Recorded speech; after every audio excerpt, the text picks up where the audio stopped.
Ok, hola a todos.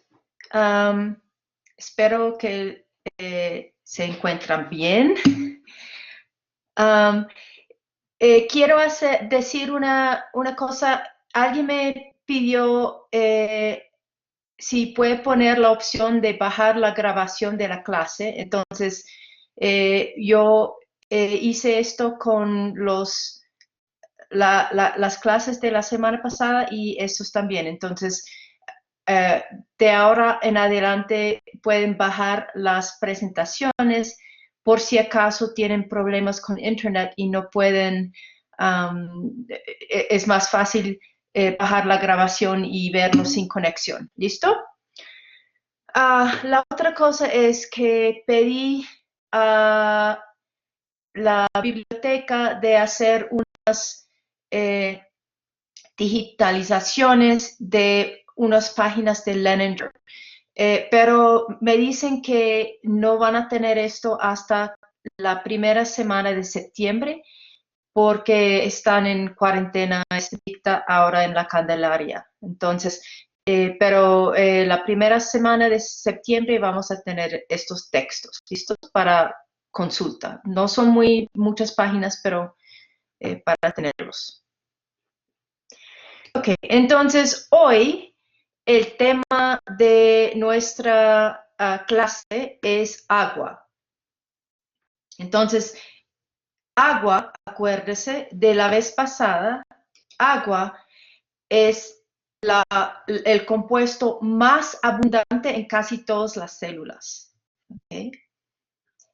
Y por eso tenemos que hablar sobre agua. ¿Okay? Entonces, dicen que la vida empezó en el agua. ¿Por qué? Porque agua da un poquito de protección contra la luz del sol, la luz ultravioleta,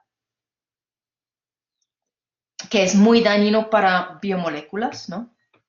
De hecho, una forma como esterilizamos las cabinas de flujo es con luz ultravioleta.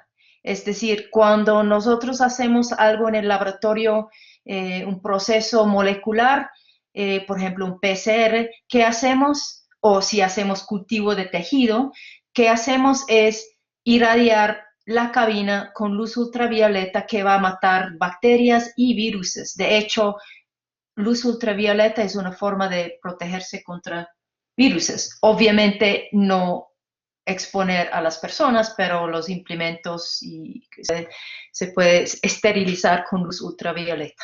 Ok, entonces los organismos tienen un porcentaje muy alto de agua. Las reacciones químicas ocurren en ambiente acuoso.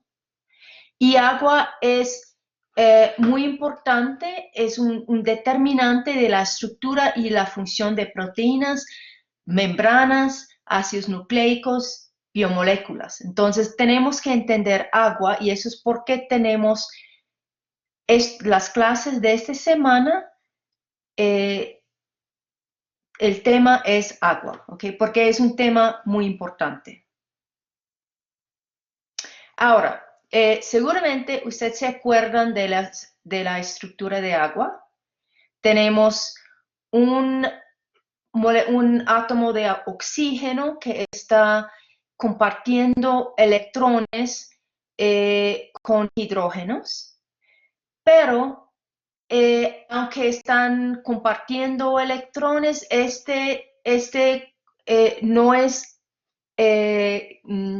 realmente, si miramos aquí, esos electrones que están entre el oxígeno y el hidrógeno realmente están más cerca al oxígeno. ¿Por qué? Porque oxígeno es muy electronegativo. Electronegatividad, acuérdese, es afinidad por electrones. ¿Okay? Entonces, el hecho que oxígeno es muy electronegativo, hay unas implicaciones muy importantes. ¿Okay? Entonces, aquí tenemos la estructura de agua. Entonces, tenemos dos representaciones. ¿Okay? Aquí podemos ver que si miramos bien por la electronegatividad de oxígeno, está chupando los electrones y de los hidrógenos y tiene carga parcialmente negativo. Este símbolo, acuérdese que es parcial, entonces la carga negativa es parcial. Y eso resulta que, porque está chupando los electrones el oxígeno, los hidrógenos, estos dos tienen carga parcialmente positivo. Esto causa la formación de dos dipolos en el agua. ¿Okay? Aquí podemos ver que más positivo aquí afuera con los hidrógenos y más negativo cerquita al átomo de oxígeno. Okay, entonces aquí la reproducción del símbolo de parcial no salió bien. Yo voy a arreglar esto para cuando subo el PDF de la presentación. Ok, entonces eso es una característica muy importante de agua, el hecho que la carga es principalmente la carga negativa en el oxígeno. La otra cosa es que si miramos cómo es el ángulo entre los enlaces con hidrógeno, entonces esto es como 104.5, okay, casi tetrahedral. ¿Hay interacciones entre moléculas de agua? Pueden contestar en el chat. Interacciones entre moléculas de agua. ¿Existen interacciones entre moléculas de agua? Sí, sí. ¿Cómo se llaman estas interacciones? Puentes de hidrógeno. Muy bien. Esos puentes de hidrógeno son uno de los más importantes interacciones débiles que hay. ¿Okay? Y resulta de una interacción entre las cargas parcialmente negativo de una molécula de agua con la carga parcialmente positivo de otra molécula de agua. Y en muchos lugares van a simbolizar estas interacciones de puentes de hidrógeno aquí con 3 líneas azules. En algunos casos ponen como líneas interrumpidas, que hay diferentes formas de mostrarlo. Lehninger lo muestra con 3 líneas paralelos. Y muchas veces, por ejemplo, voy a decir esto vamos a ver más adelante, en estructuras de proteínas no pueden ver hidrógenos si usan cristalografía, entonces la distancia entre un oxígeno o un átomo electronegativo y un hidrógeno, si hay una distancia específica, van a asumir que hay un puente de hidrógeno entre estos dos. ¿Okay? Entonces, puentes de hidrógeno son muy importantes y es el resultado de las cargas parciales negativos y positivos en moléculas de agua. ¿Qué tan fuerte? Un puente de hidrógeno no es fuerte. Si miramos aquí un enlace covalente entre hidrógeno y oxígeno, esto tiene una energía. Para romper este enlace sencillo, tiene que invertir casi 500 kilojoules por mol. Un puente de hidrógeno entre un hidrógeno y un oxígeno es muy débil, solamente 20 kilojoules por mol. ¿Okay? Entonces, puentes de hidrógeno no son fuertes, son muy débiles. Un enlace covalente es 20 veces más fuerte.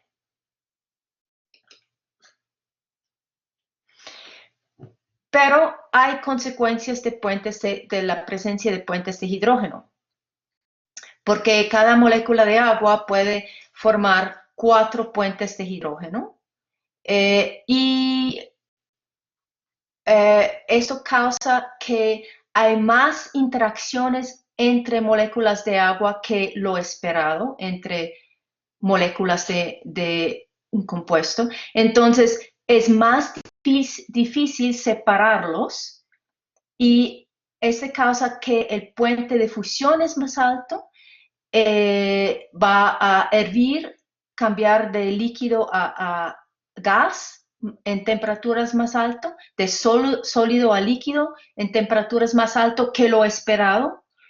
¿Por qué? Porque hay más interacciones que están causando que las moléculas están agrupándose, ¿ok? Y también causa una tensión superficial mucho más alto que lo esperado. Entonces, acuérdese que puentes de hidrógeno son muy débiles. Eso implica a temperatura ambiente, tenemos una energía que es casi es suficiente para romper puentes de hidrógeno.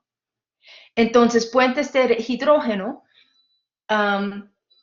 en agua líquido, si tiene un vaso de agua, pueden mirar ese vaso de agua o una botella de agua. Yo tengo un vaso de agua enfrente mío y en ese vaso de agua hay formación de puentes de hidrógeno y puentes de hidrógeno se rompen y la vida de cada puente de hidrógeno es muy corto, 10 a la menos 9 segundos, ¿ok? No dura mucho tiempo. Y la forma como describe Lehninger esto es que las moléculas de agua están en agrupaciones titillantes, es decir, que rompen muy rápido. En promedio, cada molécula está en temperatura ambiente y presión ambiente. Cada molécula de agua tiene 3.4 puentes de hidrógeno. ¿Listo?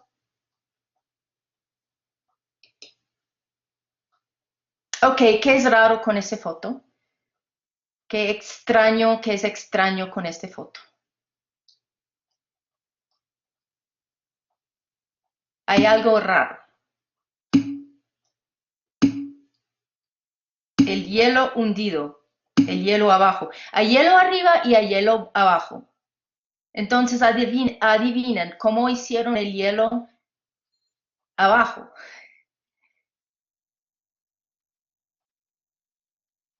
Es un truco, lo hicieron de una forma para que baja, como le echaron algo. Sí, es que más denso. Sí, es más denso. Ok, entonces, ustedes saben de isótopos. Ustedes saben que existen isótopos de hidrógeno. Hay deuterium, D, y también hay tritium, T. Entonces, ¿qué hicieron? Formaron cubos de hielo con D2O en vez de H2O, ¿ok? Y porque es un isótopo pesado, entonces este cubo de agua sólido baja porque es más pesado, ¿ok? Entonces eso es como un truco que hicieron. Entonces,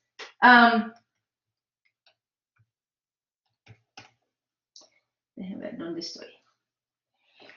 Entonces, realmente hay una pregunta aquí. Si tenemos agua en forma de hielo,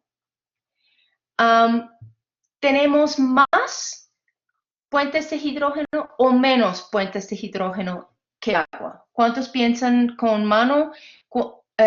Levantan la mano. ¿Cuántos piensan que hay menos puentes de hidrógeno en hielo?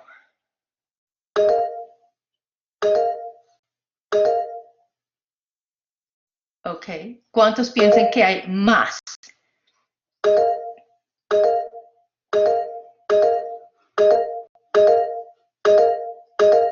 Ok. Muy bien.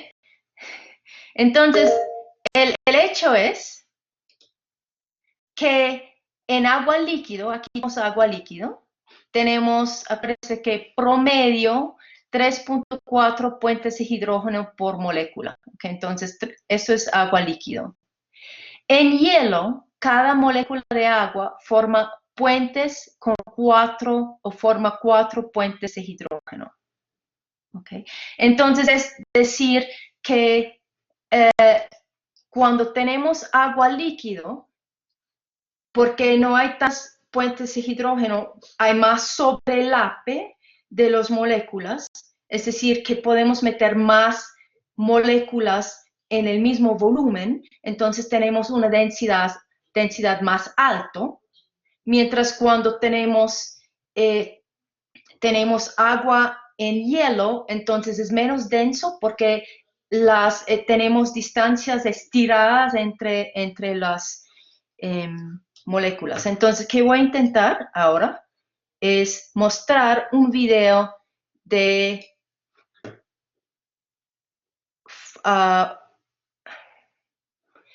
agua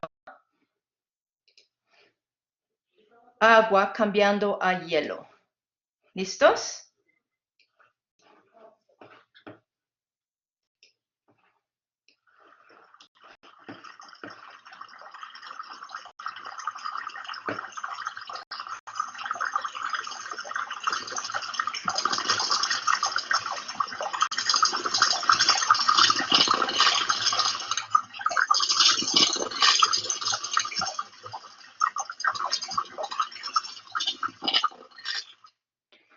Ok, entonces pueden ver aquí abajo, tenemos el agua líquido.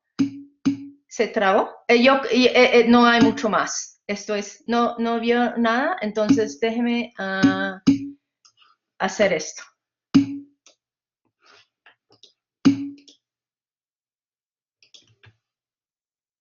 Esto es el link. Puse el link. ¿Ok? ¿Cuántos tenían problemas? Ok. Entonces yo creo que de pronto es mejor mirar, abrir una ventana y mirar el video. ¿Listo? Toma 30 segundos. Básicamente la parte superior de la figura es el agua congelado y usted puede ver que hay menos densidad porque por todos esos puentes de hidrógeno hay más distancia entre moléculas de agua. Mientras abajo, en el parte inferior del video, pueden ver que hay sobrelape entre las diferentes moléculas de agua. Entonces, es posible meter más moléculas en el mismo volumen, entonces es más denso. Y eso es porque el hielo flota. ¿Listos? ¿Lograron ver el video? ¿Los que no lograron verlo? Ok. Muy bien. Entonces vamos a regresar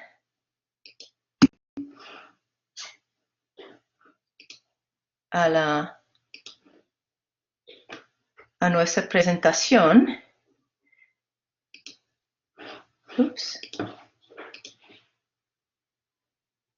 Ok, déjeme bajar a donde estaba.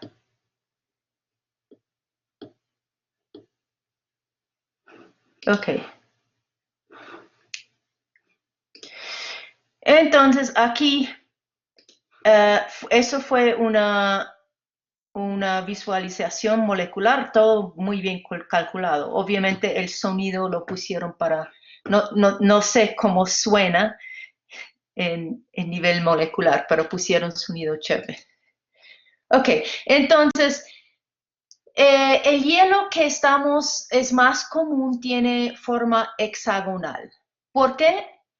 Se puede ver aquí la estructura de hielo y aquí se puede ver todos estos hexágonos. ¿Okay? La estructura es hexagonal y estos tienen unas consecuencias. Por ejemplo, ¿cuántos han visto copos de nieve?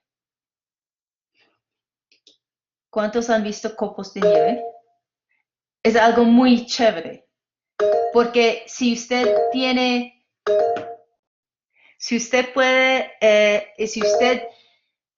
va a donde hay nieve, entonces usted tiene un saco, una chaqueta con color oscuro y usted puede ver las copas de nieve y todos tienen geometría hexagonal. ¿Okay? Entonces, son todos distintos, pero con geometría hexagonal. Esas fotos fueron tomadas por un señor hace 2 siglos, ¿okay? Que salió y tomó fotos de nieve, copas de nieve. Son fotos de él. El nombre de él fue Snowflake Bentley. Snowflake Bentley. Listo. Ok, hay unos organismos que pueden vivir en temperaturas súper bajos. ¿Ok? Entonces, este insecto puede sobrevivir temperaturas supremamente bajas. Entonces, ¿ustedes cómo piensan hacer esto? Con glicerol, ¿ok? Hay compuestos que van a permitir que se puede congelar agua más, ¿ok? ¿Qué más pueden hacer?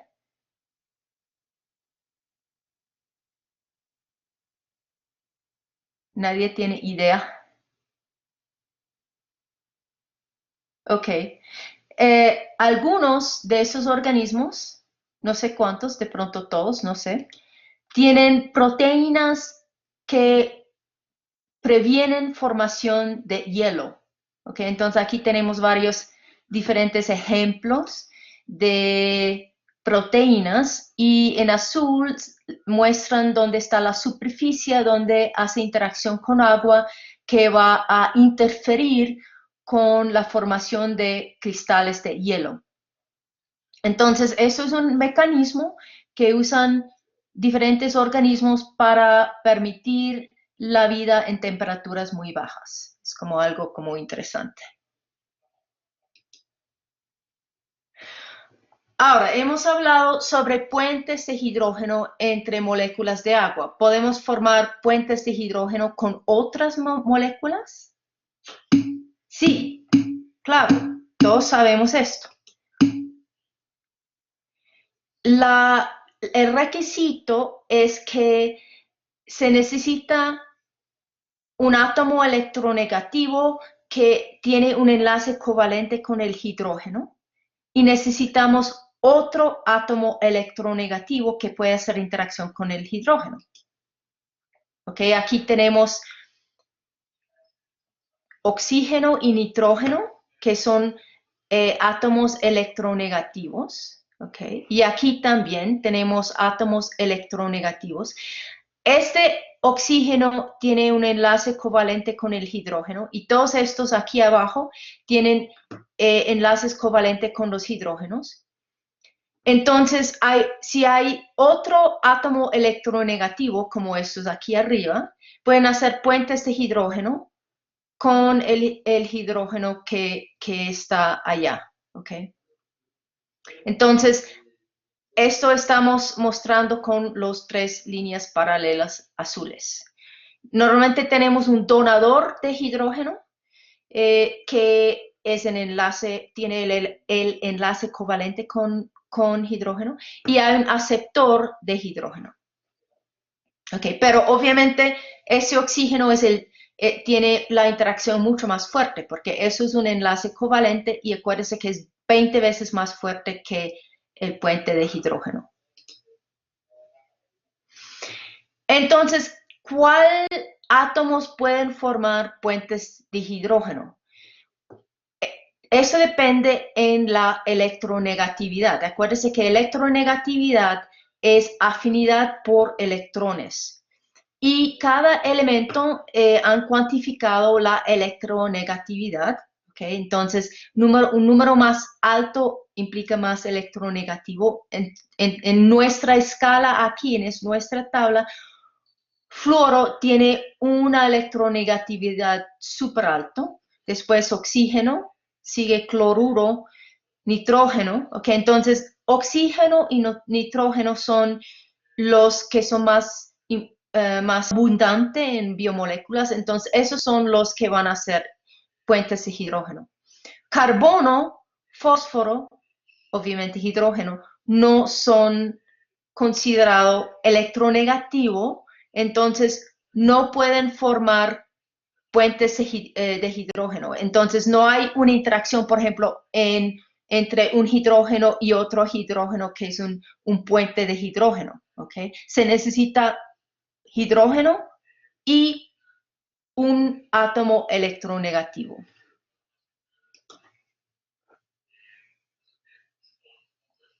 Y obviamente es muy relevante a biomoléculas, porque aquí tenemos dos pares de bases, una adenina y una tiamina. ¿Cómo están conectados? Por puentes de hidrógeno. También tenemos interacciones entre péptidos. Aquí hay un péptido, aquí hay otro péptido. Podemos pensar que son la cadena de una proteína, entonces hay asociación a través de puentes de hidrógeno. ¿Okay? Y también entre otras moléculas hay formación de puentes de hidrógeno. Entonces, el puente de hidrógeno es muy importante en la biología. ¿Qué otro tipo de interacciones débiles tenemos? ¿Alguien puede nombrar otra interacción débil? Iónicas, muy bien. ¿Qué más? Iónicas, sí. Carga negativo en uno, carga positiva en otro. Hidrofóbico, muy bien. Van der Waals, ya lo tenemos. Súper, gracias. Ok. Interacciones débiles, es decir, que son interacciones no covalentes, no van a compartir una pareja de electrones. ¿Okay? Y tenemos, el próximo que vamos a mirar son los hidrofílicos y los hidrofóbicos.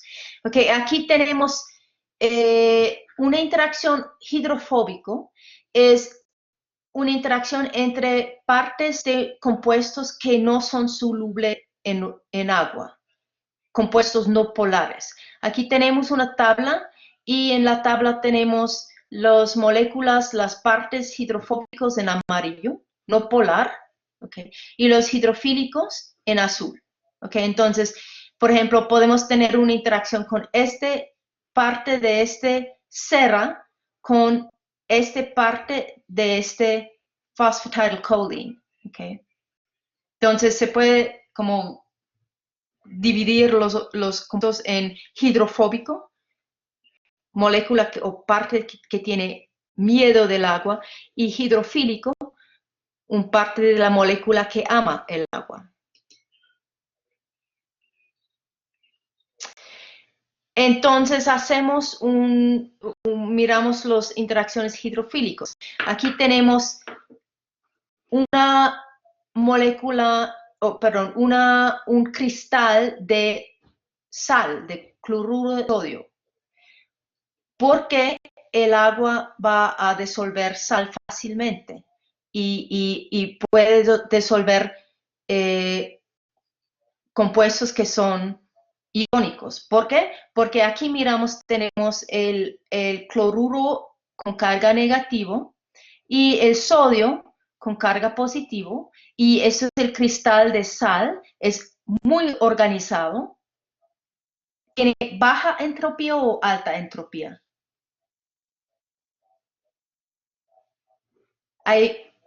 Si usted tiene que describir la entropía dentro del cristal, ¿qué va a decir?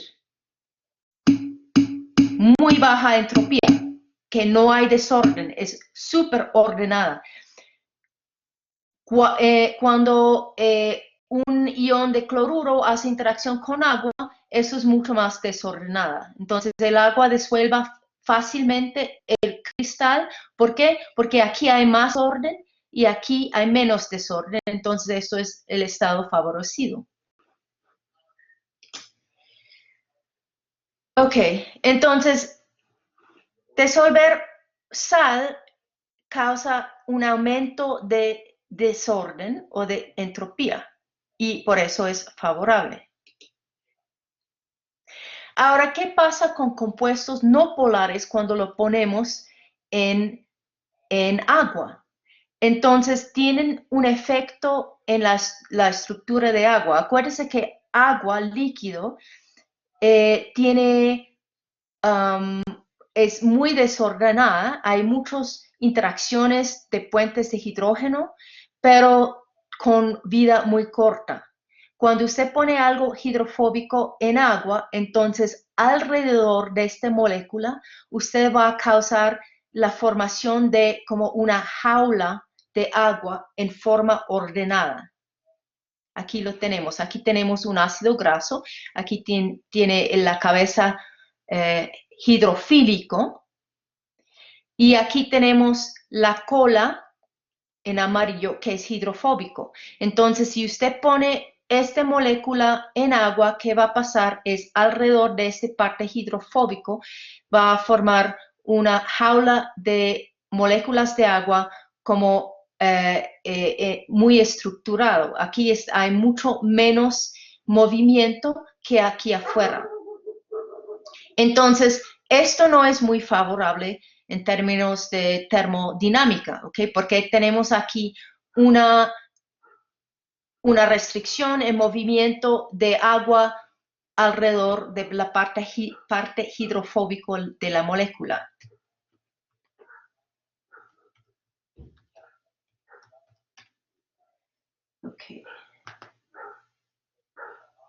Ok, entonces, ¿qué fue esto? ¿Un error? Ok, entonces, ¿qué pasa? Es que si tenemos varias moléculas de ácido graso, es mucho más favorable hacer una asociación entre estos colas hidrofóbicos, porque mira qué pasó. Aquí arriba tenemos una jaula de moléculas de agua ordenada alrededor de cada cola. En esta zona hay baja entropía. Si hacemos asociación de las tres colas, entonces podemos liberar este capa de agua ordenada, esta capa de agua ordenada, este aquí y este aquí. Es decir, ahora tenemos solamente esta capa y aquí abajo el agua ordenada. Entonces, si usted me pregunta cuál tiene más baja entropía, es obviamente el de abajo, ¿ok? Pero entre esto y esto, la primera y de la mitad es mucho más, tiene mucho más entropía más alto aquí que aquí en la primera figura, la figura de arriba. ¿Listo?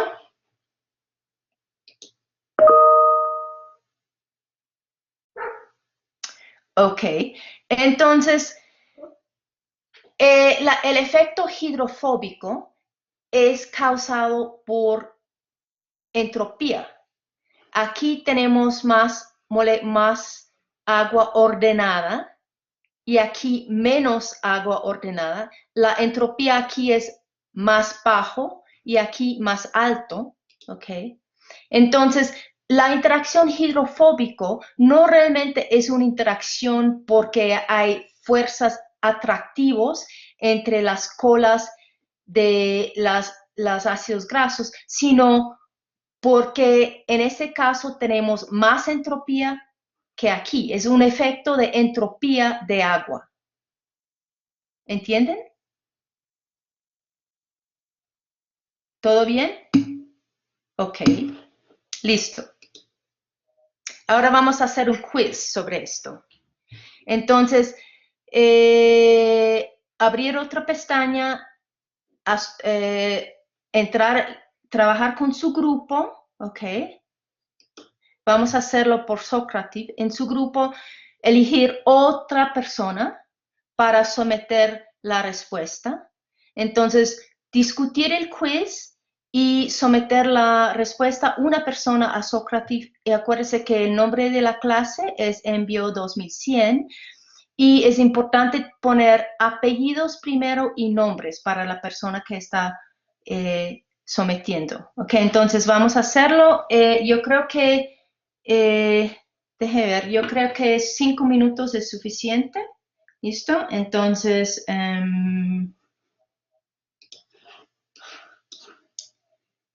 Entonces, voy a launch the quiz.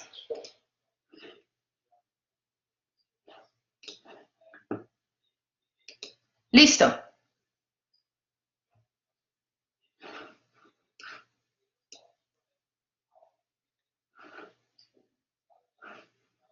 Cinco minutos.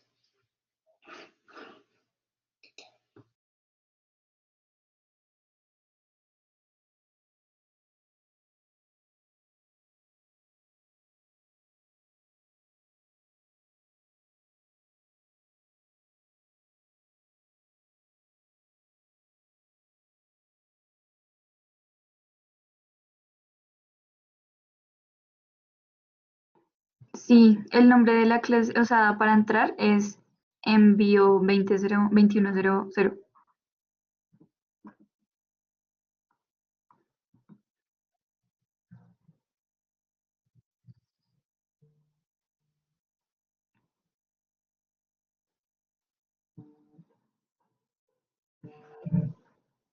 Que sale para mí.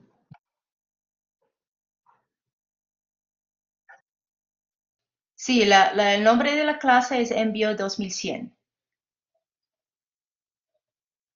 Perdón, el nombre del salón.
Profe,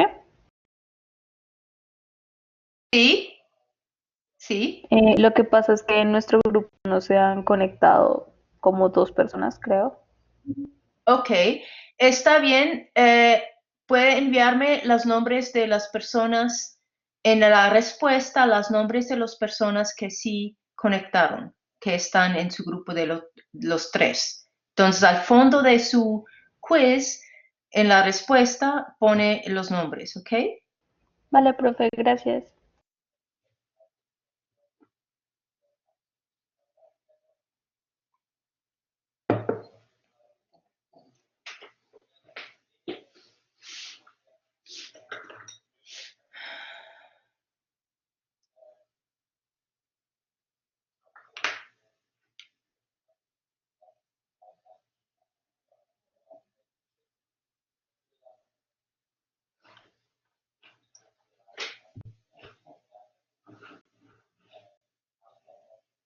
Queda 1 minuto.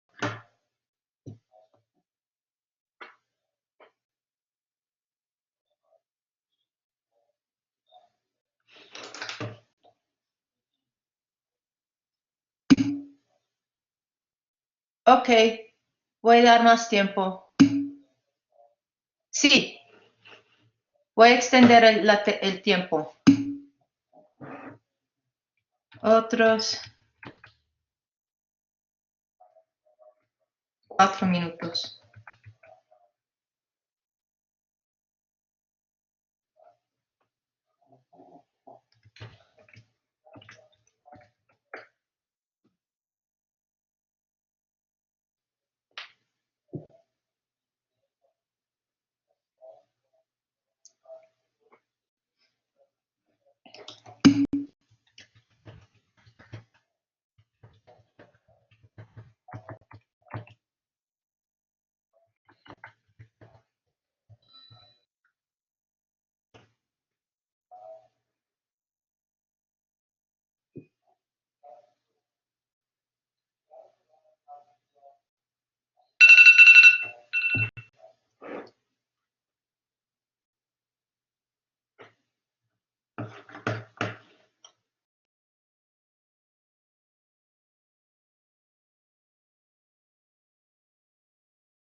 Veo que todavía hay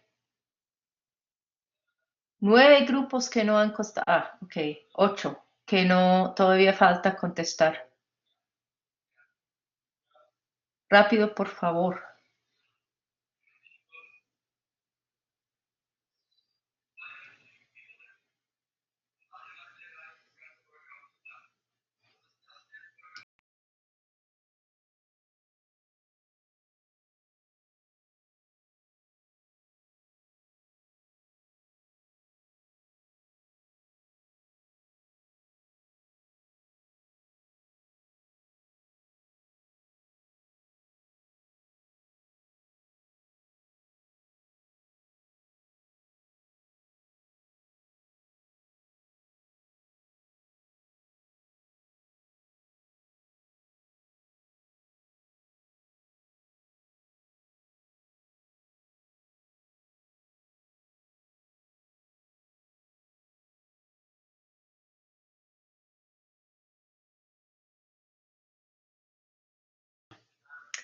Estoy esperando todavía para...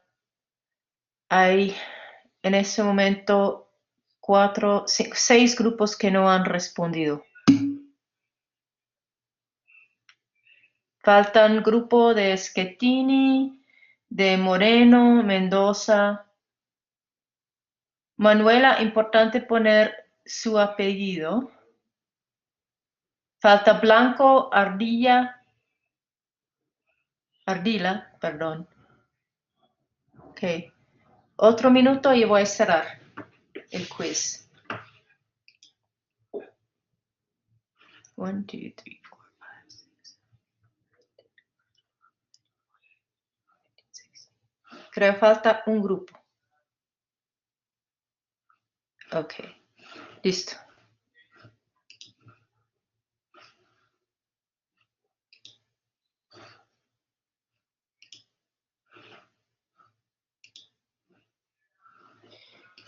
Ok. Entonces,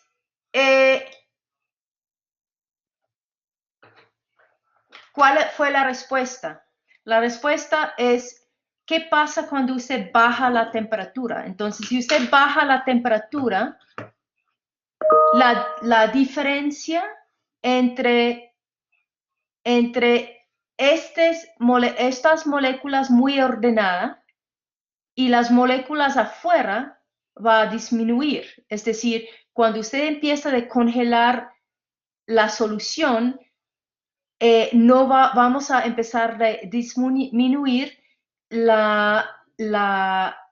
movimiento de las moléculas de agua afuera.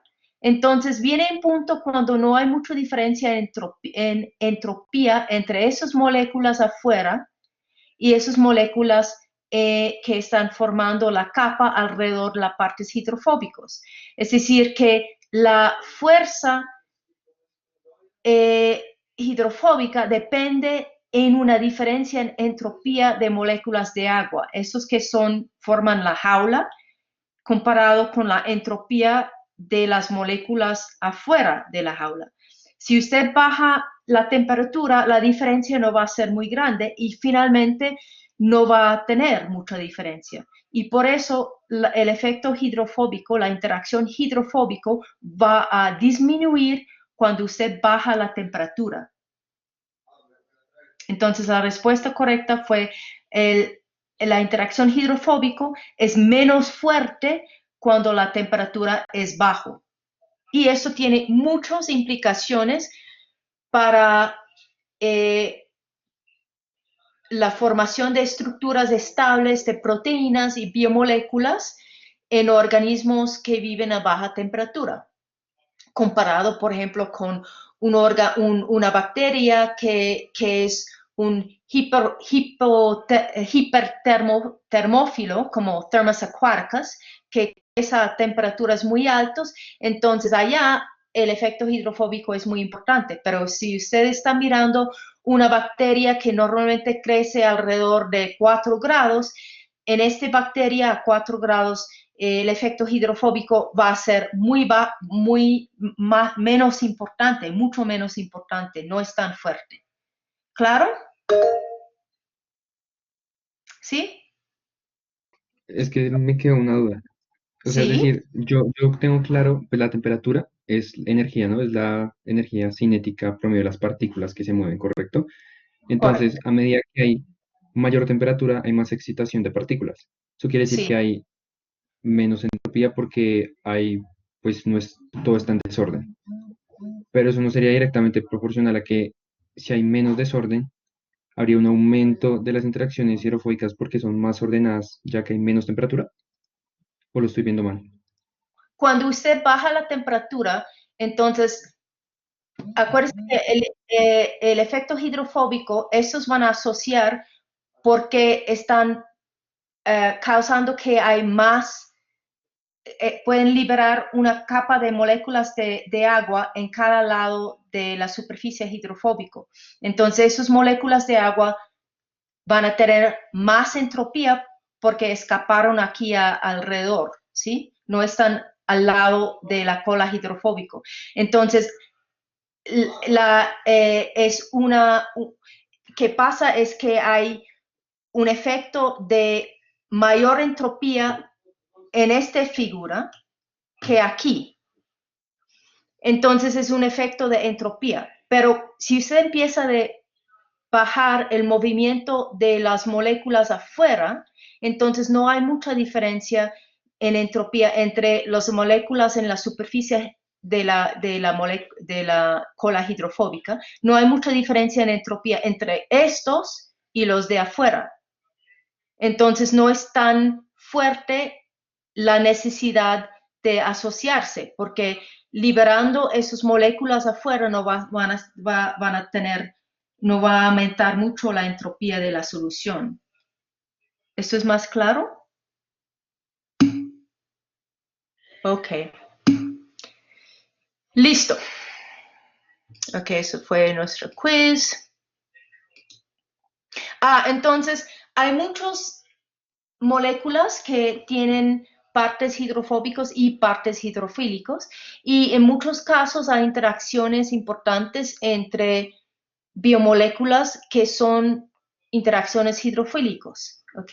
Hidrofóbicos, ¿ok? Por ejemplo, entre una enzima y su sustrato.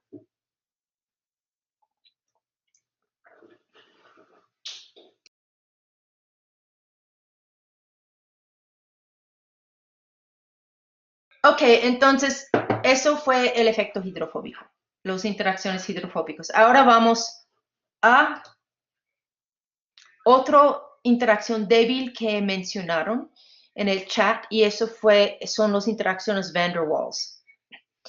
Y esa interacción van der Waals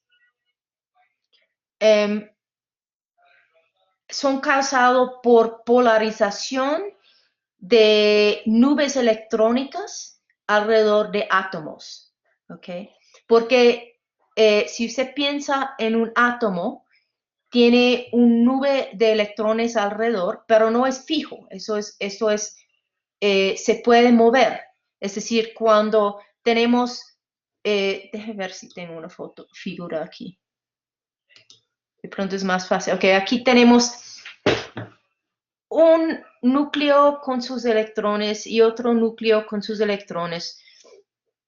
Y en ausencia de cualquier otro del ambiente, de otros átomos o moléculas, la distribución es simétrico. Pero, por ejemplo, si se pone una carga positiva en un lado de ese átomo, ¿qué va a pasar? Es posible hacer como una deformación de esta nube de electrones para que hay más electrones en el lado derecho que en la izquierda. Entonces aquí tenemos carga positivo y aquí tenemos carga negativo. Okay.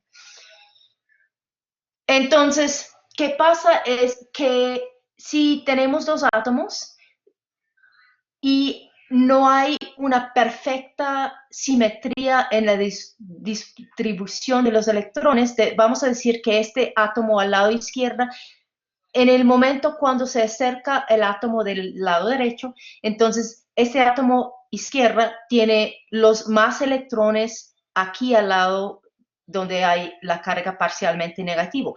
Esto va a causar que un efecto en el otro átomo, ¿ok? Entonces, porque va a causar que los electrones van al otro lado, ¿ok? Entonces, esto es una atracción entre los dos átomos. Tiene que ver con la polarización, la polarizability, la capacidad de polarizarse de los dos átomos. Y esto es una atracción, ¿ok? Ahora, usted piensa un poquito, si va a acercar más y más y más y más estos dos átomos, viene en un momento cuando tenemos problemas estéricas, es decir, que no podemos meter este átomo encima de este átomo. ¿Por qué? Porque aquí tenemos toda esta estructura, entonces viene el momento cuando no es una atracción, sino hay un choque entre los dos átomos. Entonces hay un radio, una distancia óptima entre dos átomos cuando tenemos una atracción. Y eso es la interacción Van der Waals, o eso se puede pensar en la interacción Van der Waals. Déjenme mirar. Ok, entonces aquí tenemos dos átomos sin carga, se acercan, los nubes de electrones van a tener influencia uno sobre el otro. Si hay una variación en esas nubes, va a inducir cambios en la otra nube. Entonces son dipolos de corto plazo. ¿Ok? Entonces, los dos átomos van a sentir una atracción hasta que se acercan demasiado y cuando son muy, muy cerca, entonces vamos a tener repulsión entre las nubes, ¿ok?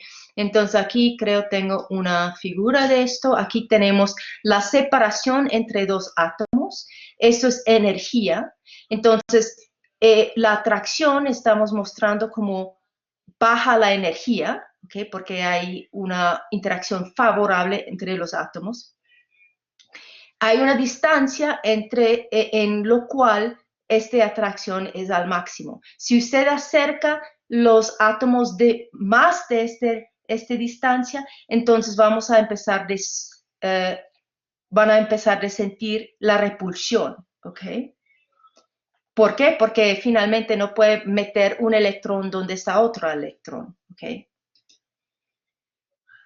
Ok, entonces esas son las interacciones Van der Waals.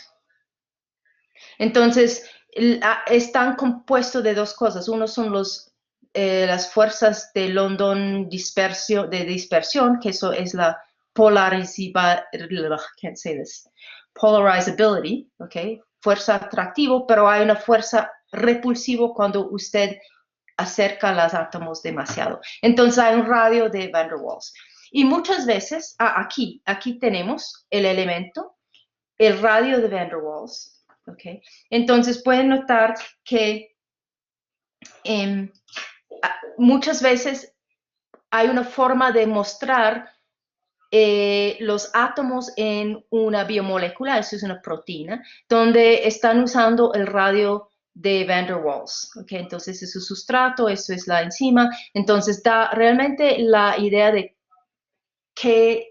cuánto espacio, cuántas bolsas o cuántos espacios desocupados hay en la superficie. Aquí hay una bolsa, aquí seguramente es el sitio activo. ¿Okay? Listo. Entonces, las fuerzas débiles son muy importantes en formación de estructura macromolecular. Entonces, acuérdense que son relativamente débiles comparado con los enlaces covalentes, que pueden ser muy fuertes. ¿Okay? Entonces, estamos hablando como 20 o más veces más fuerte. Entonces, hemos hablado sobre Van der Waals, puentes de hidrógeno, interacciones hidrofóbicas. La única cosa que realmente no hemos discutido son interacciones iónicas, y yo creo que es más o menos obvio. Si hay un parte de una molécula tiene una carga positiva, hay una atracción muy fuerte una atracción con un parte de la molécula que tiene carga negativa. Okay. Pero esas son las 4 interacciones débiles. Y la cosa es que en biomoléculas no hay solamente 1 o 2 interacciones débiles. Hay miles de interacciones débiles. ¿Okay? Y porque hay tantos, entonces el efecto cumulativo es suficiente para mantener la estructura de una macromolécula. ¿Listo? Ok. Entonces, ahora vamos a hablar muy brevemente, en los últimos minutos de la clase, sobre difusión, osmosis, etc. ¿Okay? Entonces, aquí tenemos 2 vasos de agua, y en cada vaso de agua estamos poniendo una gota de tinta roja.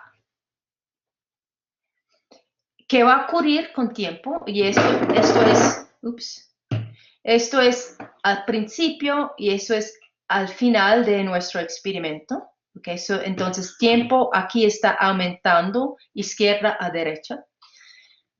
Los partículas de tinta, en este caso, van a mover de una área de concentración alto a una de concentración baja.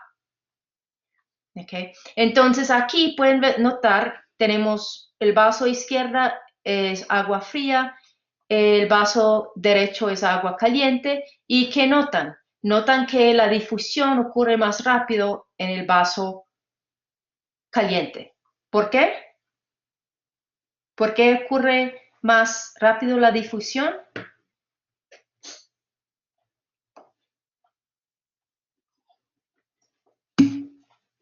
Sí, porque las moléculas en el vaso caliente tienen más energía cinética, están moviendo más rápido. ¿Qué es otra cosa que podemos hacer para afectar la difusión en los dos vasos? ¿Qué otro efecto? Agitar, sí, mezclar. ¿Qué podemos hacer a la solución?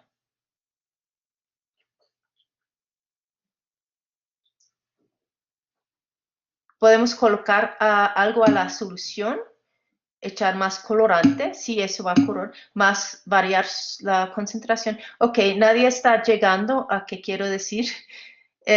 Si usted pone algo algo viscosa a la solución, entonces es más difícil para las moléculas de mover, entonces la difusión va a ser menos rápido. Es decir, que pensamos en la célula. Acuérdese del video de la vez pasada. La célula es súper denso. Entonces, la difusión de pronto no es tan libre. ¿Por qué? Porque la consistencia es más como un gel. Okay, entonces, listo. Ok, entonces, tenemos que pensar sobre osmosis, que es el movimiento de agua a través de una membrana semipermeable, es decir, agua puede cruzar la membrana, pero solutos no pueden. ¿Okay? Entonces, cuando tenemos una membrana separando dos compartimientos, entonces, y tenemos más soluto en un lado, entonces el agua va a mover para igualizar la concentración en los dos lados de la membrana. ¿Okay? Entonces, la forma de medir esto se puede medir. Aquí tenemos un experimento, tenemos un vaso. El vaso tiene agua, tiene un cilindro con un soluto disuelto en agua y aquí abajo, sellando el cilindro, es una membrana semipermeable, es decir, que agua puede pasar la membrana, pero el soluto no puede pasar. Entonces, si hago esto, ¿qué va a pasar? ¿Qué va a pasar? ¿Qué va a pasar al cilindro? El líquido en el cilindro. Hago el experimento. Pongo un cilindro con una membrana al fondo. En esta parte hay una membrana semipermeable. Sí, entonces aquí tenemos el soluto, aquí es agua. ¿Qué va a pasar? El agua va a empezar de entrar en ese cilindro y eso va a subir. Va a subir, ¿ok? En el estado final, el agua ya se ha movido al cilindro. Entonces, la fuerza osmótica se puede medir como poniendo un pistón aquí y mirar cuánta fuerza necesita para bajar esta columna de líquido al estado original. ¿Okay? Entonces, esto es la presión osmótica. Es una forma de medirlo. Ahora, eso es relevante a células. ¿Por qué? Porque las membranas plasmáticas son más permeables a agua que otros solutos.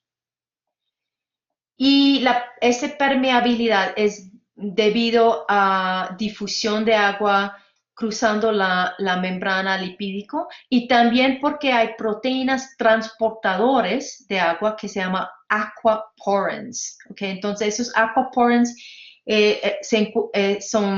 están presentes en membranas biológicas y su función es permitir permeabilidad de agua. Eso, entonces, ¿qué pasa? Aquí tenemos 3 casos. Tenemos un compartimiento con una membrana alrededor, donde tenemos la misma osmolaridad adentro y afuera. Entonces, el agua va a entrar, pero agua va a salir. Entonces, no es estático, pero el movimiento de agua es igual en las 2 direcciones. Entonces, aquí tenemos el caso hipotónico. Aquí tenemos más moléculas adentro, perdón, más solutos adentro y mucho menos solutos afuera. Entonces, ¿qué va a pasar en este caso? Es el agua va a entrar y eso puede causar ruptura de este compartimiento. ¿Okay? Entonces, podemos pensar que eso es una membrana alrededor. Eso es el caso hipotónico. Aquí tenemos, perdón, el hipertónico, donde afuera hay mucho más solutos y adentro menos. Entonces el resultado va a ser el agua va a salir. Ok, entonces, ¿cuál de estos es más relevante al caso biológico? El caso biológico es más hiper o hipotónico. ¿Ustedes qué piensan? En el chat, por favor. Hipotónico. Muy bien, gracias, Nicolás. Daniela. ¿Ok?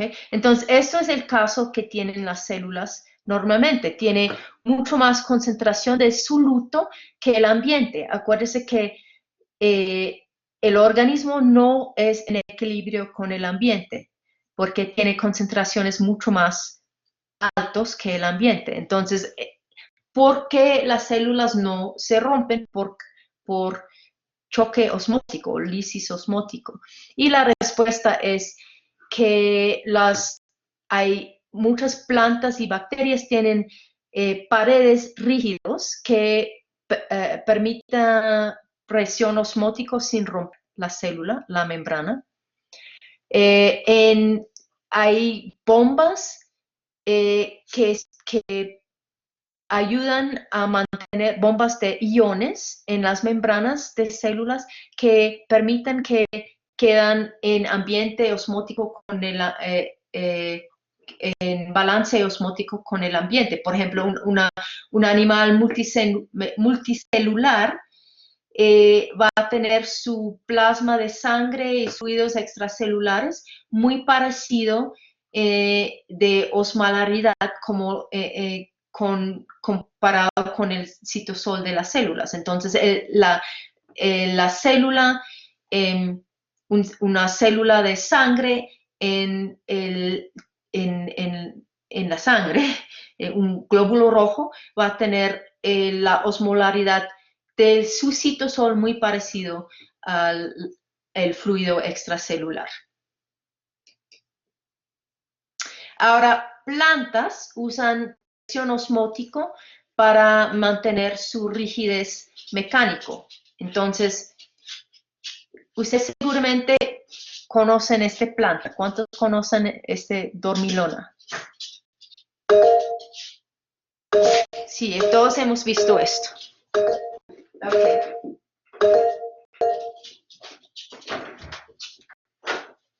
Ok, entonces la dormilona, ¿qué hace?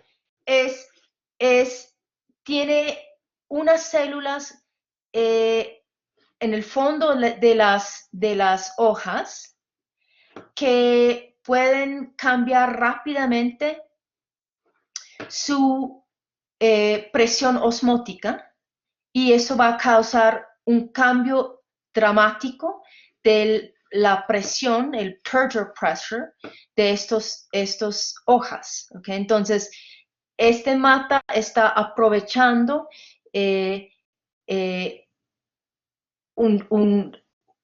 la idea que hay cambios de presión osmótico puede afectar su rigidez. ¿Okay? Hay otro mata que es parecido, ¿qué es? O no parecido, pero también tiene capacidad de cambiarse. Cambiar su forma, ¿ok? Dependiendo en algo. ¿Qué mata es? La mata carnívora, muy bien. Gracias, Suni. Ok. Entonces aquí tenemos algo parecido. Cuando el insecto toca unos pelos que son sensibles a cambios de tacto, entonces hay cambios en la planta está manipulando la presión en esas células que permite que las hojas se cierren.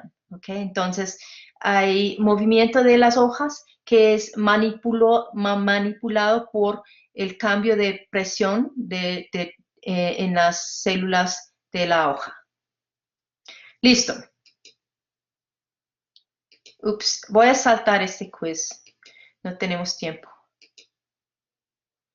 Entonces, el resumen de parte 1 es, hemos hablado sobre propiedades y estructura de agua líquido y la gran parte de la clase hoy fue sobre interacciones no covalentes, interacciones débiles. Entonces, hemos hablado sobre las consecuencias de los dipolos eléctricos en una molécula de agua y la formación de puentes de hidrógeno. Hemos hablado sobre por qué los partes no polares de moléculas asocian o agregan en el agua, ¿ok? Es un efecto debido a diferencias de entropía en moléculas de agua alrededor de los partes hidrofóbicos y el agua en el parte afuera de estas moléculas. Hemos hablado sobre polarizabilidad de nubes de electrones alrededor de átomos y los van der Waals interactions. Eso debe ser van der Waals interactions. Y finalmente hablamos sobre movimiento de moléculas de agua a través de membranas semipermeables en osmosis. Okay, entonces, ¿qué falta discutir sobre agua que no hemos discutido todavía? Un tema muy grande falta que va a ser el tema del viernes, que no hemos discutido sobre agua. ¿Alguien sabe?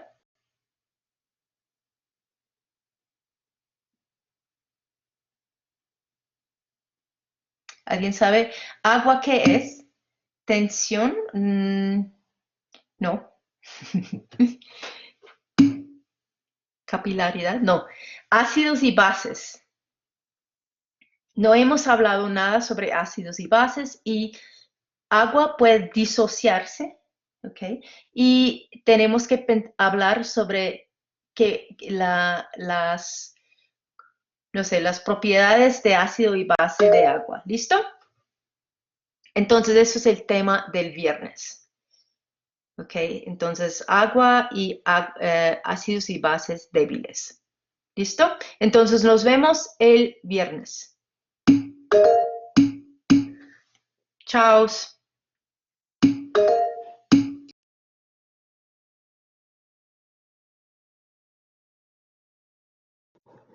Yo tengo una pregunta. ¿Ahí me escuchas? Sí, escucho. Es que mi pregunta es con respecto a las interacciones hidrofóbicas y su relación con la entropía. O Sí. sea, yo entiendo que si el agua está más ordenada, o Ajá, sea, a bajas temperaturas, sí, pues va a ser menos favorable la interacción hidrofóbica, sí, ¿sí? no es tan fuerte, sí, correcto. No es tan fuerte, o sea, también, o sea, ok, cuando es menos favorable significa que la fuerza de la interacción es menos fuerte, ¿sí? Exactamente, Ok, exacta. ok, ¿Listo? sí, gracias.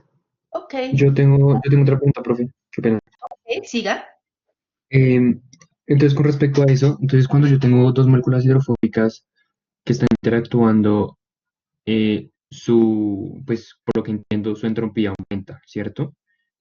Pero N- entonces, No, si usted tiene dos moléculas de hidrofóbicos en solución de agua, es más favorable en términos de entropía del agua que estas dos moléculas se juntan.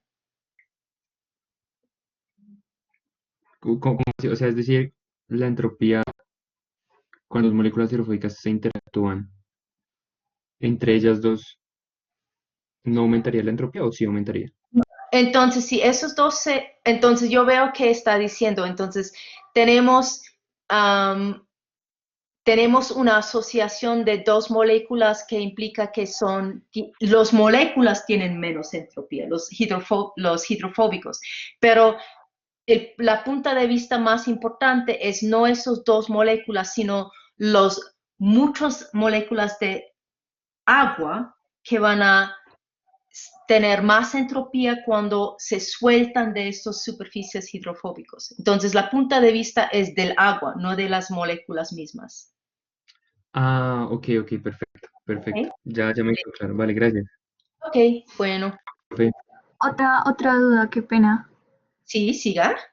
El quiz, como la calificación va a ser tanto por respuesta como por justificación, es que digamos con mi grupo tuvimos como una confusión con respecto a la temperatura, en vez Ok, de decir lo que pasa cuando la temperatura eh, disminuye, dijimos lo que pasa cuando la temperatura aumenta y pues lo ok. justificamos, entonces no sé si... Sí, am, no se preocupa porque vamos a tener varios quizzes y que voy a hacer al final es, no, si tenemos 30 quizzes en total, solamente voy a contar 20 o algo así, ¿ok? Entonces, eso implica que pueden faltar si no un día no puede conectarse, no importa, ¿ok? Vamos a tener varias personas que tienen notas del quiz por encima de 100%, ¿ok?